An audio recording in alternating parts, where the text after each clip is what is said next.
Sayənizdə Instagram səhifəmin aktivliyi 10 dəfə artıbdır, belə hesablamalarıma görə.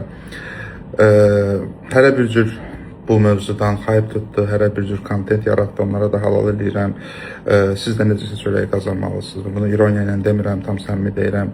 Nə qədər istəyirsiniz bu mövzunu qurtalayıb, oradan kontent çıxardıb danışa bilərsiniz. Bu sizin təbii haqqınızdır.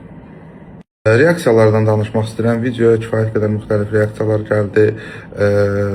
Təriflər qədər, kifayət qədər böyük tənqidlər var idi. Tənqid elədiniz, yaxşı edirsiniz. Sonra təhqirə keçdiniz, ürəyiniz soyumadı, inboxuma keçdiniz, direktdə yazdınız təhqirlərinizi. Orada da ürəyiniz soyumadı, keçdiniz, həyat yoldaşıma yazdınız. Özgə vaxtı biz arvad sözünü işlədəndə az qalırsınız, gözünüzü çıxardasınız. Yəni bir çox mesajlarınız arvadım. Yəni rahat olun. Yəni estetiki yoxdur. Müəyyən prosedurları var, adını bilmədiyim, amma lap elə olsaydı yenə də bu anlama gəlmir ki, mən bu haqda video çəkməməliydim, çəkməməliyəm. Yaxın ətrafında da kifayət qədər çox insanlar var. Onlarla dostluğumuz var. Bu demək deyil ki, yəni mən onlarla düşmənəm, onları bəyənmirəm. Sadəcə olaraq zövqümdə deyil, bu prosedurların yaxşı olmadığını düşünürəm. Bu bizim aramızda böyük bir qalmaqal, dava və s. yaratmır. Başladı özünə yazmağa, onun isə təhqirlər eləmək, tənqidlər eləməyə bir xanım olaraq, bir növ mənə təsir eləmək üçün hər vasitəyə əl atdınız, vallahi, yəni hər vasitəyə əl atdınız. Məlum bütün məsələlərdə kimlər nə elədiyini necəsə oradan buradan eşidirəm. Mübarizəni də aparanda mərdcəsinə aparmaq lazımdır. Sizin amma aranızda bir şey var idi ki, məncə bu ən dib idi, ən mundar bir hərəkət idi.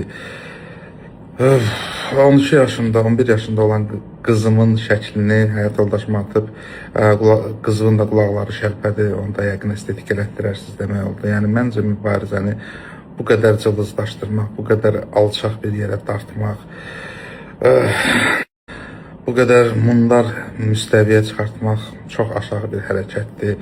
Siz qadın haqları uğrunda mübarizə aparıb, başqa bir qadınları belə aşağılayıb və yaxud da ki, toxuna biləcək şeylərə toxunmaq. Mən o insanı heç axtarmaq istəmirəm, görmək istəmirəm, o insanla üzbəüz gəlmək istəmirəm, elə bir insanla eyni otaqda olmaq istəmirəm. Yəni bu şeyi yaza bilən insan, yəni bilmirəm nə qədər alçaq ola bilər. Yəni bu formaya qədər gedib çıxdı hər şey.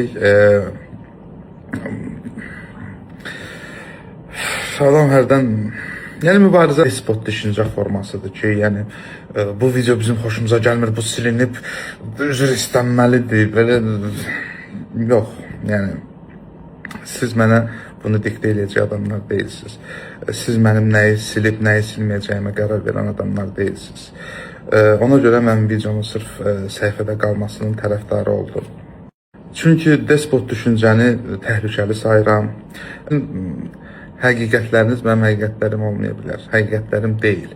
Və mən buna görə, ay məni bağışlayın, bunu pozub sizdən üzr istəyəcəm, gözləyirsinizsə, yox, üzr istəməyəcəm. Çünki belə düşünmürəmsə, buna məni məcbur edə bilməzsiniz. Nahaq saydığım şeyə görə heç kəsin qabağında kimisə könlü xoş olsun, kiməsə xoş gəlim, kimlərsə məni bəyənsin deyə özümdən imtina eləmək fikrim yoxdur. Mərkəzində olmaq stres yaradır hara fırlatsaz. Mən də yorulmuşam. Ona görə istəyirəm ki, artıq mən tərəfdən yəni bu mövzunu deyim və bitsin. Amma heç kəs mənə diktə eləməsin ki, sən bunu belə eləməlisən, elə eləməlisən. O diktənizi məncə özünüzə saxlayın.